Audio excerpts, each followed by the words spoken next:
සමහර අය බය වෙනවා දියවැඩියා රෝගී තත්ත්වයේ තියෙනකොට තුවාලයක් එහෙම හැදුනහම. සමහර අය කියන මේ ඇඟිල්ලක තුවාලයක් හැදුනක් කකුල කපන්න වෙනවා. සමහර වෙලාවට එහෙමත් සිද්ධ වෙන්න පුළුවන්ද? ඔව් ඇත්තටම එතන සිද්ධ වෙන්නේ මෙහෙමද අපි හිතමු දැන් ඇඟිල්ලකට ලේ ගමන් කරන නහර තියෙනවා ආර්ටරිස්. ඒ කියන්නේ ඒ නහරවල බ්ලොක්ස් වෙන්න පුළුවන්. ඒ නහරවල දැන් මං කියවල ඔය පටකවල සෞඛ්‍යමත් භාවය විනාශ වෙනවා කියලා. රුධිර නාලයක් කියන්නේ පටකයක්.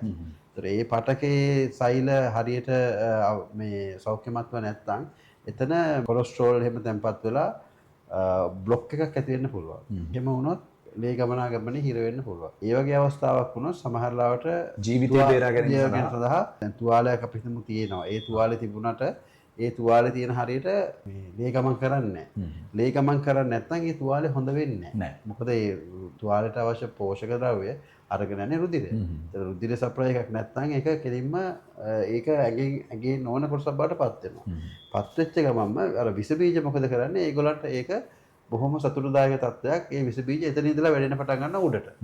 උඩ පටන් අරගෙන ඊට පස්සේ අර අපි කියන්නේ අකාර්වන්න කියන්නේ ඒ විස බීජ මුළු ඇඟ පුරාම ගිහිලා ඊට පස්සේ ලෙඩාව මරණීය තත්ත්වයට දක්වා ගෙන්න ගන්න පුළුවන්. ඊට කලින් තමයි අපි අර සුදුසු ප්‍රතිකාරය කරන්න වෙන්නේ. සමහර විට කපන්නත් වෙන්න පුළුවන්. නමුත් ඒ වගේ තත්ත්වයක් එන්නේ බොහොම මේ කියන්නේ අපි හරියටම මේ දියවැඩියා රෝගේ පාලනය නොකර හරියට මේ ඒ සම්බන්ධව නැතුව අපරීක්ෂාකාරීව හිටියොත් තමයි තිසක් ඒ වගේ මට්ටමකට අපි එන්නේ. අපි ඊට කලින් තමයි මේ අපි මේ අපේ රෙඩ්ඩුම බේර ගන්න හදන්නේ.